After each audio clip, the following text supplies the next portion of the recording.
وأتوب إليه ولا حول ولا قوة إلا بالله العلي العظيم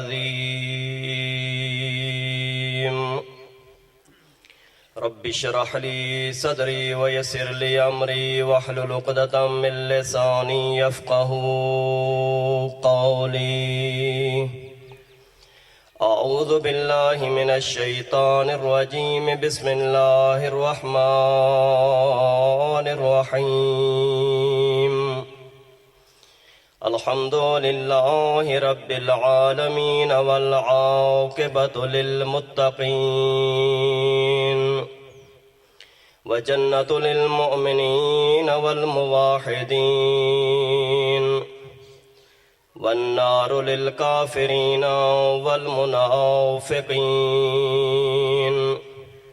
الصلاة والسلام على بشير ونذير أبي القاسم محمد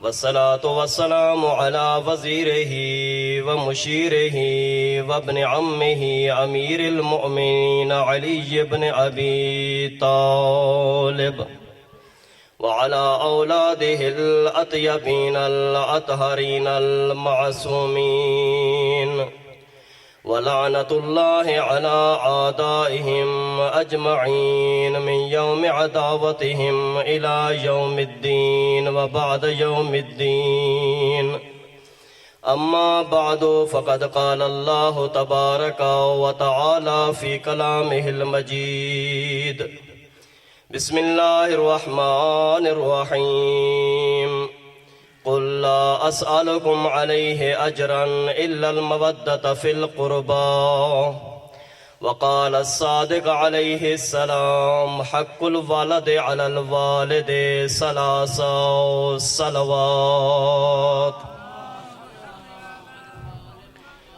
نعرہ تکبیر، نعرہ رسالت، نعرہ حیدری، حسینیت، یزیدیت، اہل بیت کے دشمنوں پہ لعنت، مل کر بآواز بلند صلوات۔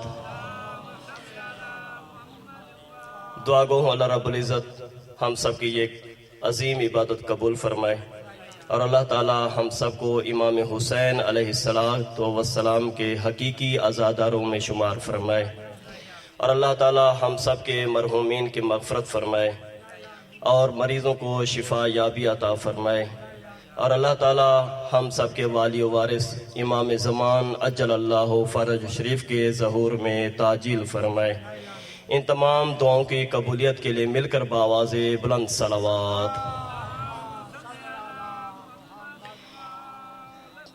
ایک دینی درسگاہ، اور ہم سب اس درسگاہ کے طالب علم ہیں۔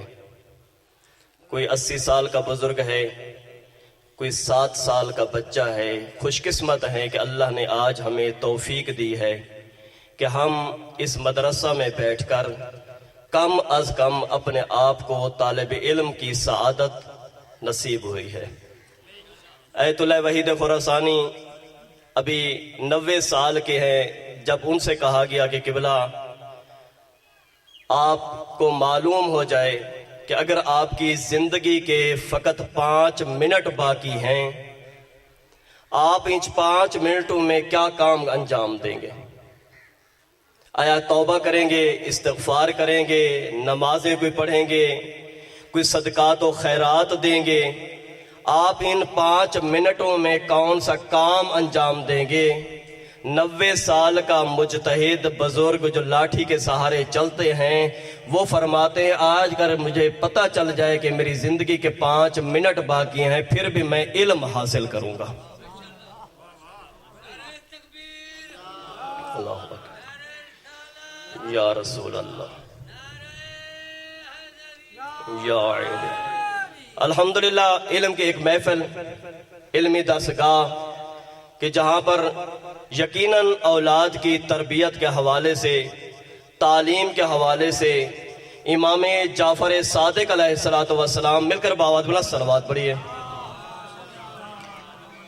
میں بالکل مختصر ٹائم میں اپنا سبق سنا کر کیونکہ ہم سب طالب علم ہیں اس حیثیت سے کہ ایک دن اس درسگاہ میں امام علیہ السلام ارشاد فرماتے ہیں کہ اولاد کے 3 حقوق ہیں والدین پر.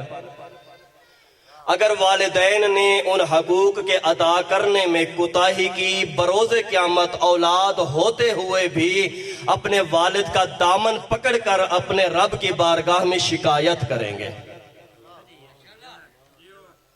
وہ کون سے 3 حقوق؟ اللہ رب العزت ارشاد فرماتا ہے کہ تیرے پاس اولاد نہیں تھی، میں نے تجھے اولاد دینے کے لیے کتنے مراحل سے تیرے بچے کو گزارا، گزارتے گزارتے ماں کی گود کی زینت بنائی. اب تجھے معلوم ہونا چاہیے جب یہ نعمت یا رحمت تیرے پاس پہنچ جائے، اس کا پہلا حق یہ ہے کہ اس کا اچھے سے اچھا نام رکھ. اچھے سے اچھا نام رکھنا محبان اہل بیت کی سیرت ہے، اور ان کو چاہیے کہ وہی نام رکھے. معصوم سے پوچھا جاتا ہے مولا آپ ہمیں خود نصیحت فرمائیں اور بتا کر جائیں کہ کون کون سے نام رکھیں. میرے مولا ارشاد فرماتے ہیں جس گھر میں محمد ہے، علی ہے، فاطمہ ہے، حسن ہے، حسین ہے، جعفر ہے، اس گھر میں کبھی غربت اور فقر نہیں آ سکتا. توجہ فرما رہے میرے بھائیوں، ہمارے بچے پیدا ہوتے ہیں کہاں جاتے ہیں؟ نیٹ کی طرف.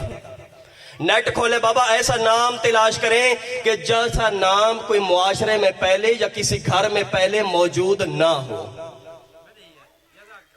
اور آپ کو معلوم ہے کہ مولا حسین علیہ السلام نے جب اپنے بابا کے اوپر ظلم ہوتا ہوا دیکھا، اپنی ماں کے اوپر ظلم ہوتا ہوا دیکھا، تاریخ گواہ ہے اپنے ہر بیٹے کا نام علی رکھا اور ہر بیٹی کا نام فاطمہ رکھا. ہر بیٹے کا نام علی زین العابدین، علی اکبر، علی اصغر، فاطمہ صغرا، فاطمہ کبرا. یہ ائمہ معصومین نے ہمیں تعلیم فرمایا ہے. حتیٰ کہ مولا حسین علیہ السلام ارشاد فرماتے ہیں جس گھر میں رباب اور سکینہ نہیں ہے وہ گھر مجھے اچھا نہیں لگتا. کتنی بڑی تعلیم، کتنی بڑی تربیت کہ جب نام میں بھی اتنی احتیاط ہے کیوں معاشرے میں کل باعزت ہو کر رہے. جس گھر میں معصوم ارشاد فرماتے ہیں 4 بیٹے ہیں، پاک پیغمبر ارشاد فرماتے ہیں اگر ان 4 بیٹوں میں سے ایک بیٹے کا نام مجھ محمد جیسا نہیں رکھا تو وہ میرا امتی بھی نہیں ہے، اس نے میرے ساتھ جفا کی ہے، اس نے میرے ساتھ دشمنی کی ہے. اللہ نے تجھے اولادیں عطا کی ہیں. میرے بھائیوں دوسرا وظیفہ کون سا ہے کہ بروز قیامت یہ اولاد اگر ہم نے ان کا خیال نہ کیا، بروز قیامت یہی اولاد ہمارا دامن پکڑ کر اللہ رب العزت کی بارگاہ میں شکایت کریں گے. وہ کون سا وظیفہ ہے جو والدین پر ہے؟ وہ ہے اس کی تعلیم اور تربیت کا بھی خیال کرنا. تعلیم دینا یہ والدین کی ذمہ داری ہے، تربیت کرنا ماں کی ذمہ داری ہے. ماں کی تربیت کہاں سے شروع ہوتی ہے میرے بھائیوں؟ کیوں معاشرہ بگاڑ میں چلا گیا ہے؟ کیوں ہماری اپنی اولادیں ہیں، بیٹا میرا ہے کہنا میرا نہیں مانتا، بیٹی میری ہے کہنا میرا نہیں مانتی، بیوی میری ہے کہنا میرا نہیں مانتی. یہ سب کچھ میرے ہیں لیکن کہنا میرا نہیں مانتے. معصوم ارشاد فرماتے اس کی مین وجہ یہ ہے کہ آپ نے ان کو حلال کا لقمہ نہیں کھلایا.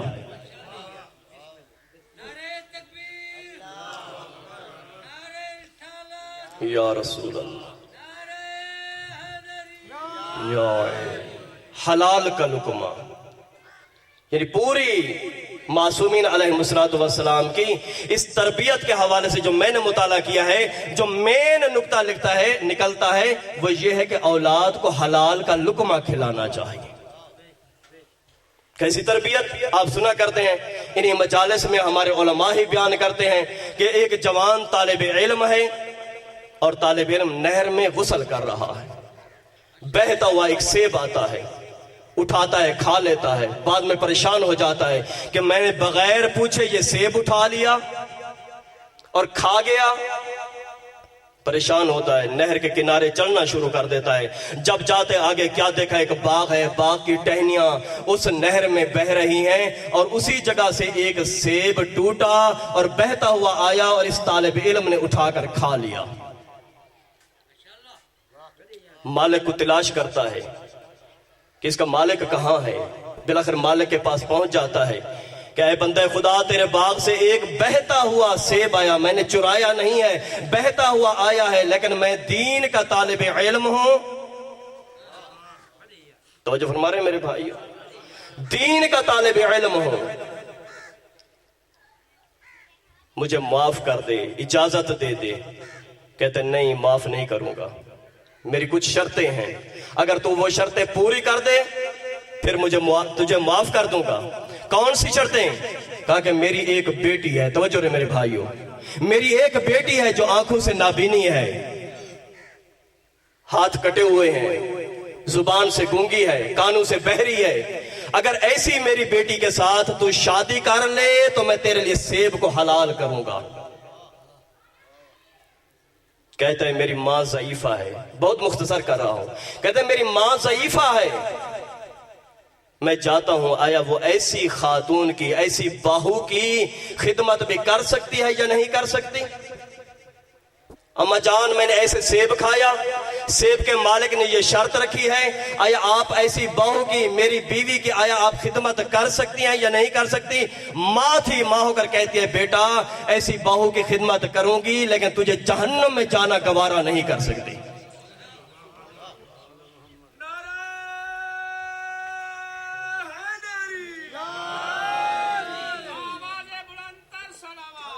اللہم صلی اللہ علیہ وسلم۔ ایسی بہو کی خدمت کروں گی لیکن تجھے جہنم میں جانا گوارا نہیں کر سکتی، جا شادی کر کے آ۔ جاتا ہے، نکاح ہو جاتا ہے، بیوی کو گھر میں لے آتا ہے، پہلی رات ہے، شب زفاف ہے، اللہ اکبر۔ ایک عالم دین کے بقول کہتے جب میاں بیوی پہلی رات اپنی خواہشات کو دور رکھ کر باوضو ہو کر اللہ کی بارگاہ میں سجدہ ریز ہوتے ہیں، رب کائنات ارشاد فرماتا ہے کہ اے میرے فرشتوں اس گھر کے اوپر، جہاں پہ اس گھر میں چراغاں لگا ہوا ہے، اسی گھر کے اوپر، آسمان کے اوپر اس ٹکڑے کو بھی سجاؤ۔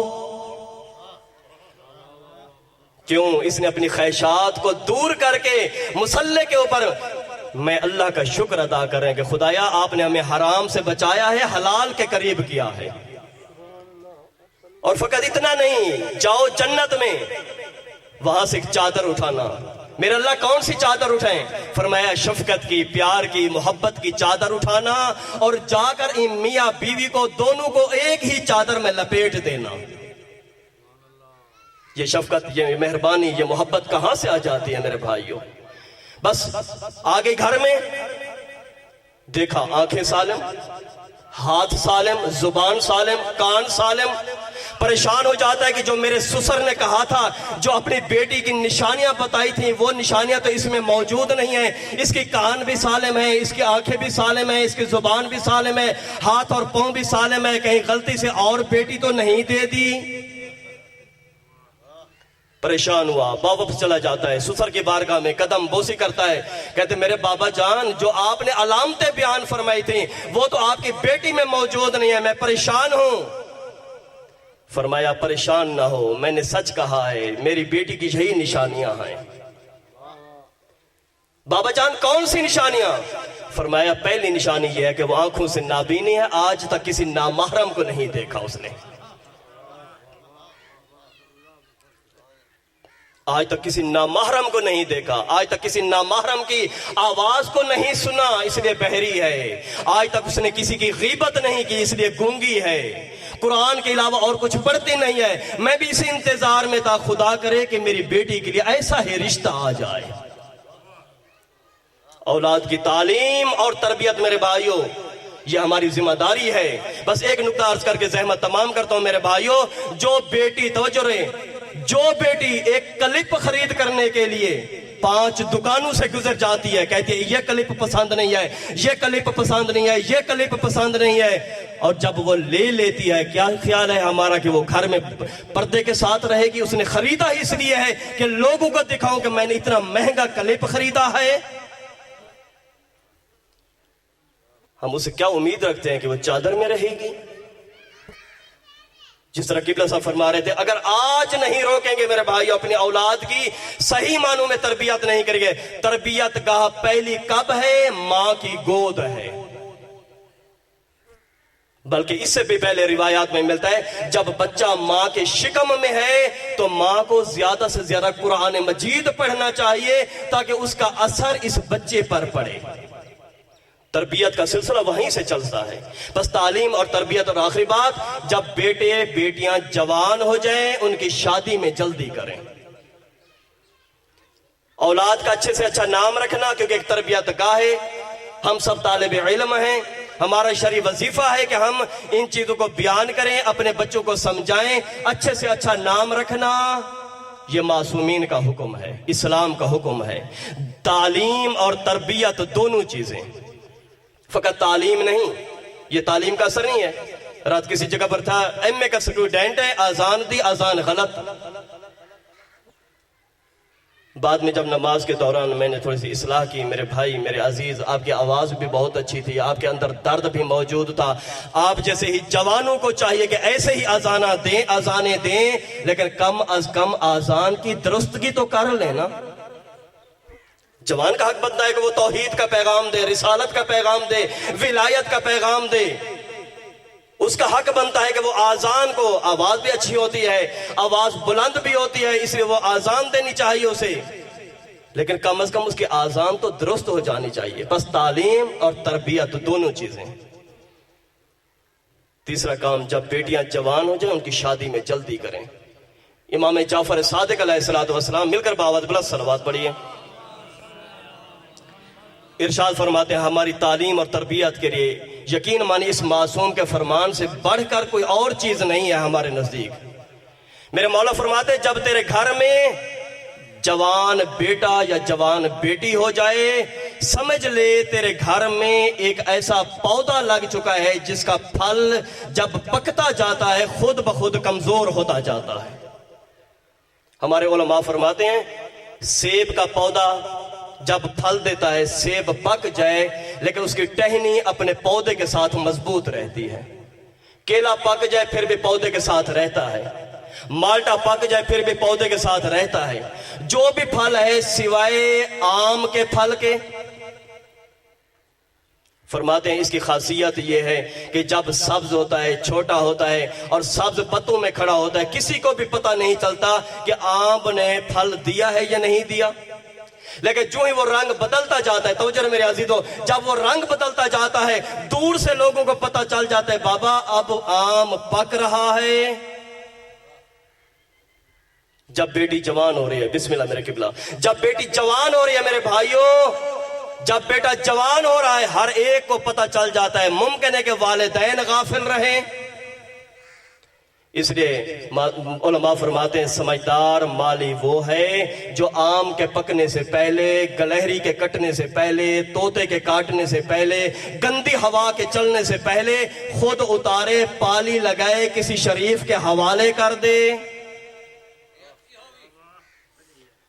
خدا نہ خواستہ طوطے نے کاٹ لیا، گندی ہوا چل گئی، پھر کسی شریف کو دینے کے قابل نہیں ہوتا۔ اور میرا بھائی توجہ کر، بے شک اس میں کوئی شک نہیں ہے ہماری بیٹیاں کنیز زہرا ہوتی ہیں، پردے کا بھی خیال کرتی ہیں، بے شک پڑھیں، اس میں کوئی پڑھنے میں بھی کوئی ممانعت نہیں ہے، پڑھیں جو کچھ کریں، لیکن یہ ذہن نشین کر لے تیرے میرے تجربے میں غلطی ہو سکتی ہے، معصوم کے فرمان میں کسی قسم کی کوتاہی نہیں ہے۔ بس اس لیے ہمیں چاہیے کہ اولاد کے نام اچھے سے اچھے رکھیں، ان کی تعلیم اور تربیت ہماری شرعی ذمہ داری ہے۔ تعلیم کا بھی خیال کریں، ان کی تربیت کا بھی خیال کریں۔ جب وہ جوان ہو جائیں ان کو اپنا گھر آباد کرنے کے لیے جتنے مراحل ہو سکتے ہیں جلد از جلد طے کریں، قسم بخدا اسی دین کو بچانے کے لیے۔ کیونکہ قبلہ صاحب فرما رہے تھے، زیغم صاحب، کہ جب ہم نے اس مجلس کا آغاز کیا تھا یہ بی بی کے نام سے ہی، اور اس عزا خانے کا نام بھی عزائے فاطمۃ الزہرا ہے۔ میرا جی چاہتا ہے کہ 1 منٹ 2 منٹ بی بی کے حوالے سے عرض کر دوں، بس میں زیادہ نہیں پڑھ سکتا، فقط 2 منٹ یا 3 منٹ ہی عرض کروں گا۔ علماء فرماتے ہیں مصر میں جو ابھی ہمارا کتاب خانہ ہے، لائبریری ہے، اس میں اس لعین کا ہاتھ کا لکھا ہوا خط ابھی بھی موجود ہے جو اس نے مدینہ پر ہونے والے ظلم شام کی طرف بھیجے تھے۔ اللہ اکبر۔ اور مقدس اردبیلی حدیقت الشیعہ میں وہی خط بے عین ہی نقل فرماتے ہیں اور فرماتے ہیں کہ وہ لعین کہتا ہے میں نے 3 مقامات پر رسول کی بیٹی پر 6 ظلم کیے ہیں۔ اجرکم علی اللہ، اجرکم علی اللہ۔ آزادارو، یہ لعین کہتا ہے میں نے 2 ظلم تب کیے جب رسول کی بیٹی دربار میں اپنا حق لینے کے لیے آئی، اجرکم علی اللہ۔ پھر کہتا ہے 2 ظلم میں نے تب کیے جب آگ لے کر زہرا کے دروازے پہ پہنچا۔ پھر کہتا ہے 2 ظلم میں نے تب کیے جب علی کو چھڑانے کے لیے دربار میں زہرا آتی ہے۔ اجرکم علی اللہ۔ میں فقط ایک ظلم کا تذکرہ کیے دیتا ہوں۔ میرے مولا امام علی علیہ السلام نے پوچھ لیا، میرے صحابیوں بتا سکتے ہو مرد کے لیے مشکل ترین مرحلہ کب ہوتا ہے؟ کسی نے کہا جب اس کی بیوی فرمائش کرے، اس کے ادا کرنے کے لیے کچھ نہ ہو، کبھی سفر پہ جائے، زیادہ راہ کم ہو جائے، اس وقت مرد کے لیے مشکل مرحلہ ہوتا ہے۔ میرے مولا نے فرمایا نہیں، تم نے انصاف نہیں کیا، مرد کے لیے مشکل مرحلہ تب ہوتا ہے جب اس کی آنکھوں کے سامنے ایک نامحرم اس کے محرم کو تماچے مارے۔ اجرکم علی اللہ، اجرکم علی اللہ۔ جب ایک نامحرم اس کے محرم کو اس کی آنکھوں کے سامنے وہ تماچے مارے اور وہ دین کی حفاظت کے لیے خاموش رہے۔ اجرکم علی اللہ، اجرکم علی اللہ۔ زادہ امام حسن علیہ السلام فرماتے ہیں میں اس گلی سے نہیں گزرا کرتا تھا جس گلی میں میری ماں پہ ظلم ہوتا رہا اور میں اپنی آنکھوں سے دیکھتا رہا۔ اجرکم علی اللہ۔ زادہ کے ایک روایت ملتی ہے، وہ روایت پڑھ کے احمد تمام کرتا ہوں۔ زادہ روایت میں ملتا ہے جس رات کو جناب زہرا کو دفن کر دیا گیا اور صبح کا ٹائم تھا، جناب مقداد اپنے کاندھوں پہ بیلچا لے کر باغوں کو پانی دینے جا رہے تھے، اور یہی ملعون سامنے آ جاتا ہے اور کہتا ہے مقداد تجھے باغوں کو پانی لانا یاد ہے؟ آیا زہرا کے جنازے میں شریک نہ ہوگا؟ ازادارو جناب مقداد نے کہا علی نے راتوں رات جنازے کو دفنا دیا۔ ازادارو اس لعین کو ایک مرتبہ غصہ آتا ہے اور جناب مقداد کو اس نے تماچا مارا اور جناب مقداد زمین پہ گر پڑے اور کچھ نہیں کہا، فقط ایک جملہ کہا اور فرماتے ہیں ظالم یا تو یہ تو بتا آیا یہی نجس ہاتھ تو نے زہرا کو مارا تھا؟ اور میں مرد ہو کر برداشت نہیں کر رہا، وہ مستور ہو کر کیسے برداشت کر گئی ہوگی؟